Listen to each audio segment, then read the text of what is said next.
La entrevista a la carta, en diálogo directo con los protagonistas de los hechos.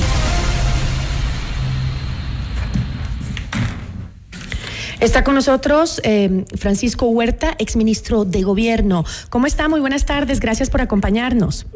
Encantado, Gisela. Buenas tardes. Gracias. Siempre es un gusto contar con usted en este espacio informativo. ¿Es evidente para usted un pacto entre el gobierno y el correísmo, sobre todo escuchando las declaraciones por parte del gobierno que dicen que no existe ningún pacto y que no habrían ganado nada con la salida del ex vicepresidente Jorge Glass? Por el contrario, han perdido mucho. Por eso es que la oposición al gobierno, y yo no soy ni opositor ni propagandista del gobierno, soy un ciudadano absolutamente independiente, eso sí, siempre anticorreísta por la desmoralización de toda la ética pública que hicieron, la corrupción con que saquearon al país y los atropellos a la libertad de expresión que cometieron. Con eso como antecedente digo, yo no creo que hay tal pacto, pero se están aprovechando las circunstancias. Ocurre que nombra un ministro que tiene antecedentes con el correísmo porque fue su gobernador en el instante que se produce esto, y entonces parece como una negociación. Pero usted dice que no cree, el gobierno? No cree que exista un pacto. ¿Y qué hay con la votación irregular de UNES durante el tratamiento de la reforma tributaria? ¿No es una muestra suficiente de que el gobierno sí se encontraba pactando con el correísmo? ¿Hicieron que pase por el Ministerio de la Ley? Con la cantidad de legisladores que tenemos, es posible que ese tipo de cosas se den. Ni siquiera saben cómo tienen que proceder legislativamente. Hay una ignorancia superior, para llamarlo de esa manera, en la mayor parte de los parlamentarios, y no se digan los de UNES. Podría haber sido que circunstancialmente intentaron llegar a algún arreglo, pero dadas las expresiones del presidente, que son las que importan, sobre lo que él piensa del señor Glass, hay elementos de juicio para pensar que esa condición de pacto no se ha dado, que yo no niego que podría haber sido posible. Se intentó al inicio del gobierno. Antes de posesionarse había un claro entendimiento social cristiano, UNES creo, pero la presión de la opinión pública diciéndole al gobierno cómo puede pactar con esto que saquearon a la República, determinó que se echen para atrás. Si eso ocurrió así, ¿por qué ahora van a volver a tratar de pactar o pactar en efectivo con UNES? No guarda lógica, pero en todo caso, por sus obras los conoceréis.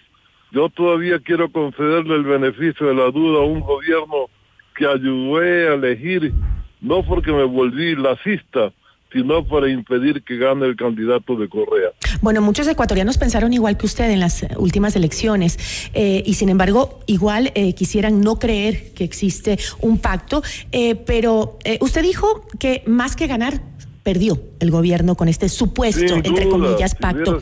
¿Perdió qué? ¿Perdió espacio de gobernabilidad? Perdió credibilidad, que es una esencia de la posibilidad de tener gobernanza. Si un país tiene un gobernante en el que no cree, todo está perdido. Desgraciadamente ha habido muchos hechos coincidentes que han alterado el pensamiento de la República. Lo de Nazareno es escandaloso y se da en simultánea. Pero yo creo que tenemos que tener un poquito de esperanza en que el futuro puede ser mejor a partir de una manera de entender la política más allá de las turbulencias que causan los políticos, pero tratando de incidir en las necesidades populares y no en el comentario a veces banal de los sucesos políticos. Hay sectores que les cuesta creer que no existe un pacto. Incluso, no solo porque el presidente por su lado ha dicho que no va a meter la mano en la justicia, que no puede hacer lo mismo que hizo Rafael Correa en su tiempo, y también por otro lado se evidencia que los representantes del Estado durante la audiencia de habeas corpus no hicieron nada por evitar que se le dé el habeas corpus. Hoy todo el mundo reclama, patalea, dice que no es justo, que no es posible, el mismo Estado lo dice, que vamos a poner todas las medidas para que no se vaya a ir del país, que se le va a poner doble seguridad, todo lo que sea necesario, sin embargo, y que se va a exigir que la justicia se revea el tema. Pero en todo caso, es extraño que los funcionarios del gobierno, del Ministerio del Gobierno, del mismo SNAI, de la policía, ninguno durante el caso de habeas corpus en la justicia no dijo nada. Los representantes del Estado que estaban ahí no dijeron nada, no se opusieron jamás. Eso es una manifestación de cómo la corrupción llega a todas las esferas. Glass, al salir, manifestó que no estaba tan enfermo como decía. Veía manchas rojas de sangre, no estaba su vida en peligro. Salió rozagante con pelo nuevo y saludando y abrazándose con todo el mundo. Los funcionarios de salud que fueron a esa determinación judicial no cumplieron su rol. El director del SNAI tampoco, porque debió haber visto que un documento no tenía la firma que requería y además él podía pensar en esperar un poco, como se hace casi siempre cuando se solicita habeas corpus, pero dan la impresión de que ha desaparecido porque a la señora que presenta la denuncia le dicen que no sabe dónde está Glass. Uh-huh. Entonces hay una serie de montajes que revelan corrupción. No sé a qué nivel del gobierno viene. Si sería orientada desde la presidencia de la República, eso sería como traición a la patria, vernos la cara de tonto a los ecuatorianos. Si es del Ministerio de Gobierno, igual merece todo el repudio. Y si es desde los funcionarios actuando por su cuenta, como tantas veces ocurre, entonces tienen que ser sancionados. Pero a mí me inquieta que comiencen a decir que hay que ver si hay elementos como para sancionarlos. No puede ser. ¿Cómo puede el jefe del SNAI dar la libertad como un certificado que no tiene todo completo? O recibió una orden o es un incompetente. Eso es lo que llama mucho la atención, plata. Francisco. Sobre todo el hecho de que, suena para muchos un poco incoherente esta lucha contra la corrupción por parte del gobierno, porque ¿cuál es la diferencia entre no meterle la mano a la justicia y darle paso a paso libre a la excarcelación de un ícono de la corrupción en el Ecuador? Porque los funcionarios de las entidades representantes del gobierno en la audiencia no hicieron nada. Yo hace una semana fui a una audiencia de habeas corpus por el chico Piñas, que está al parecer injustamente encarcelado por un crimen que no cometió, y estaban los funcionarios del SNAI peleando porque no se le dé el habeas corpus, diciendo que no era así, que no se faltaron a sus derechos, y el chico fue violado en el interior de la cárcel, y pelearon los del SNAI para que no se le dé el habeas corpus. Aquí, mudos, ningún funcionario dijeron, uno de ellos dijo, no tengo nada que acotar. Eso fue lo único que dijo. Fíjate tú, y lo de salud tampoco, en el caso que estamos comentando. Aceptaron que estaba con problemas psiquiátricos y que tenía que salir. Y a un chico que violan en la cárcel, ¿no? Él no tiene ninguna afectación psicológica, se tiene que quedar ahí, que lo violaron en la cárcel. Y el señor que se siente... Entonces que salgan todos los presos de la cárcel, pues, porque todos están en riesgo de morir con tanta violencia en la cárcel. Un editorial de presos. Uh-huh. Parece que se ha creado la doctrina Manglar-Alto, que podría servir para acabar con el hacinamiento carcelario. Porque es cuestión de que un abogado diga habeas corpus y se lo conceden de inmediato con cualquier motivo. Hay un desastre en la condición de las leyes que permiten y facultan la administración de justicia.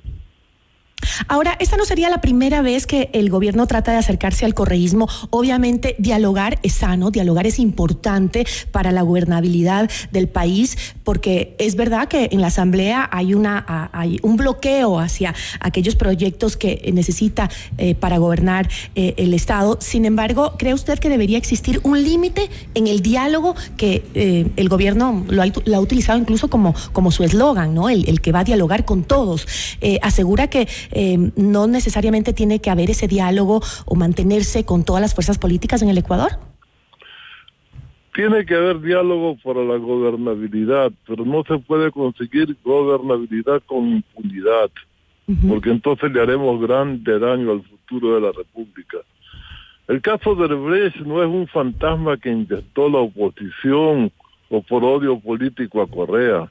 Eso tiene certificaciones del declarante de Odebrecht mismo, representante de esa firma, que estableció cómo se dieron las coimas. Y nadie dijo nada de que era falso cuando salió el tío del señor Glass, que estuvo metido en el asunto. Además, no es solo el tema de Odebrecht, él tiene juicios pendientes. Yo creo que recién se está dando cuenta de cómo está la administración de justicia, el presidente Saquicela de la Corte de Justicia, y está pidiendo reforma y está pidiendo reunirse con la Corte Constitucional para llegar a acuerdos. El país está desbarajustado. Lo que pasa en el Ministerio de Defensa es producto del debilitamiento de las Fuerzas Armadas que se produjo durante el gobierno de Correa.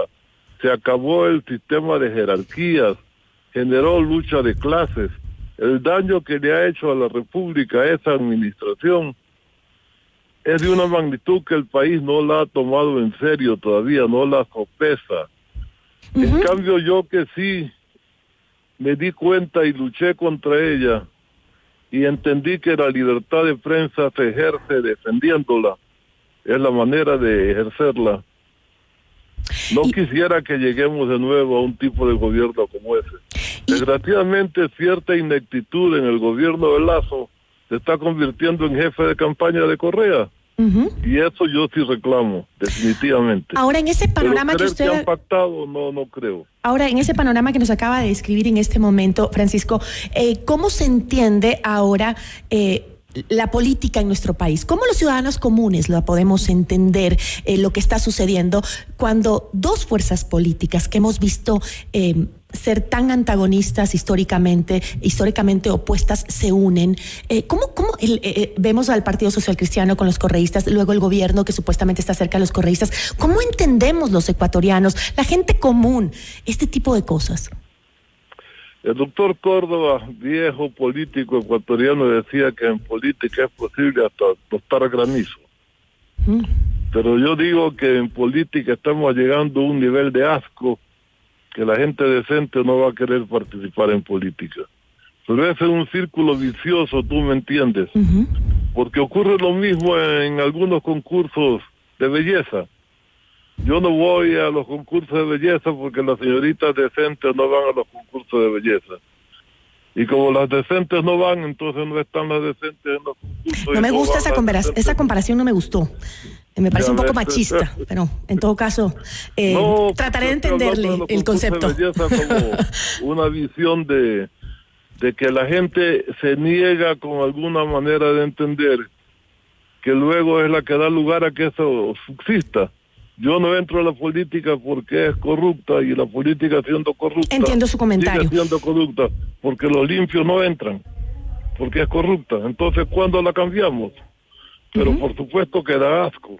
Hay que tener una firme decisión para meterse en esa ciénaga. Sí, entiendo su comentario porque creo que un ejemplo mejor sería la asamblea, ¿no? Es donde vemos que la gente que está ahí es gente que no está preparada, digamos, ¿no? Para hacer ese cambio que necesitamos en el país, para legislar. Ahora, entonces podríamos decir, Francisco, que los diálogos para la gobernabilidad, esos diálogos tan mencionados por el gobierno, ¿han sobrepasado ya los límites aceptables en este país? Yo pienso que sí es cierto, siempre con el supuesto no consentido, como dicen los abogados, se ha sobrepasado una línea roja. Pero si no es cierto, la oposición está haciendo un uso maléfico de algo que puede interpretarse porque hay elementos de juicio extraños que permiten esa especulación. Pero yo le quiero seguir creyendo a la palabra del presidente que dice, ¿cómo voy a captar con Glass? Glass ha ofendido a mi familia. Yo no tengo ninguna simpatía por ese señor.